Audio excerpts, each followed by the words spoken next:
Hi everyone. Today is my first video on some of the history that I've actually discovered specific to the original owners of this property.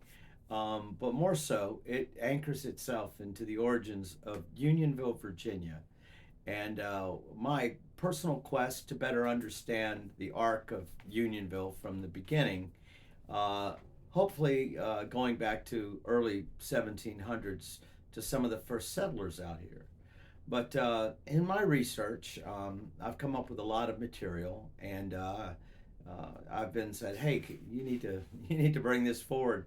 It's all very interesting." So, um, one point of interest is that I do a lot of repetitive searches on same subject matter from slightly different angles, and I always seem to get slightly different results.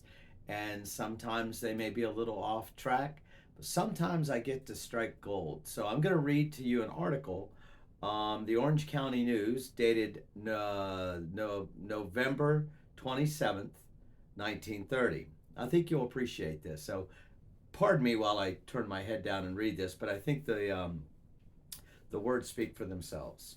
So the article, on the front page, no less, from 1930 says about the Unionville School, which speaks to the original Unionville School on the south side of 20. Unionville School valued at $35,000. Town was once a wagon train stop.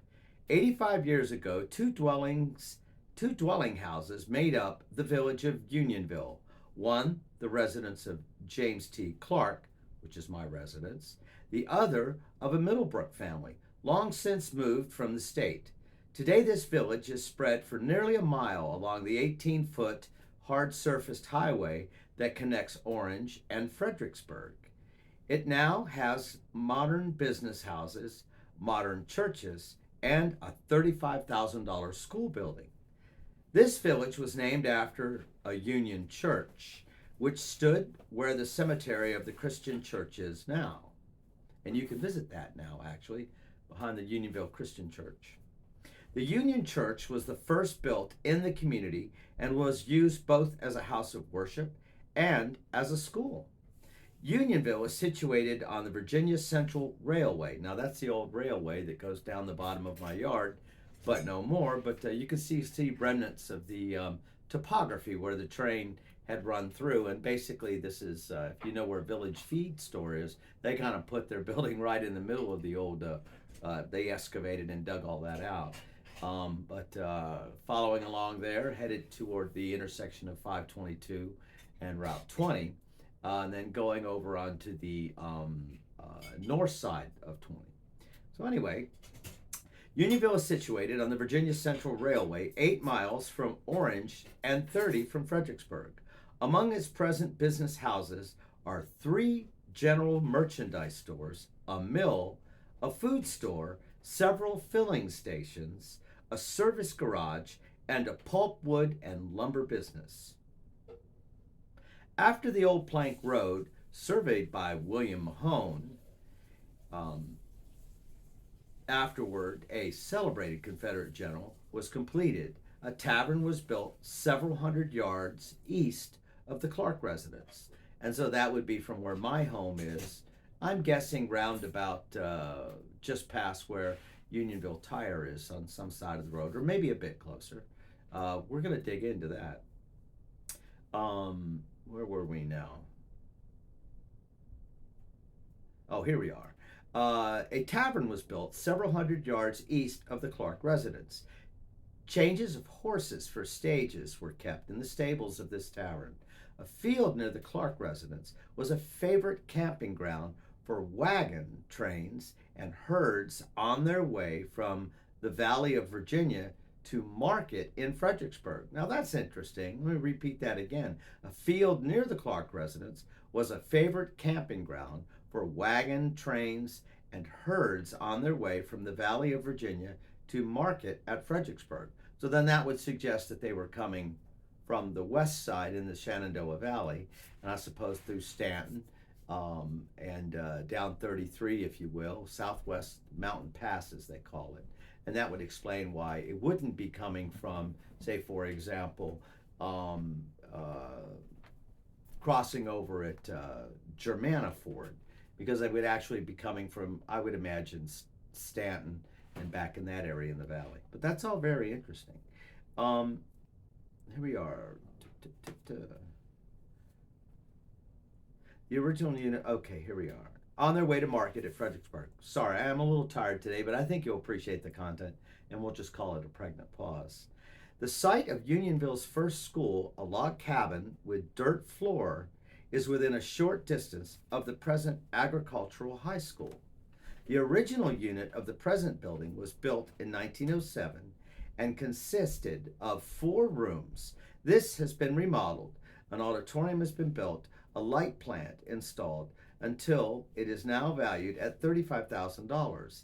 It employs a staff of 13 teachers.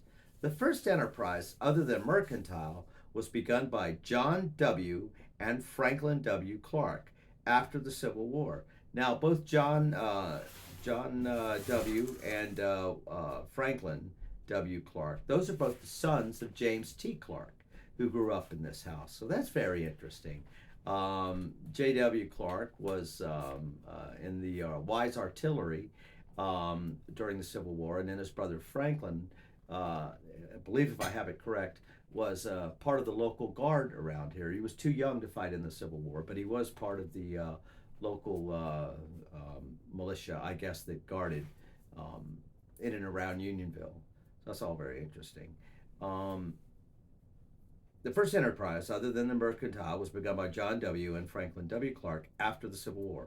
It was a wagon making and general repair shop. This business was operated for nearly 50 years. Now, it's interesting. I've tried to metal detect around here, and I can't even begin to tell you the number of nails in the yard, which would very much suggest, and all the iron. So you can very clearly see there was a lot going on here back in the day. But I found that all interesting. The business was operated for nearly 50 years. Unionville has been the home of the Methodist preacher of the Orange Circuit for many years. The parsonage and church of the Methodists there, now valued at $10,000. The Christians of Unionville replaced their church there a few years ago with a large new building outfitted with electric lights and comfortable pews. So again, this is from November 27th of 1930. And as I said earlier, 85 years ago. So from 1930, that's going to put us at, if I get this correct, I think it's in 1845. So anyway, Motley Patriot bringing you some very interesting history of Unionville.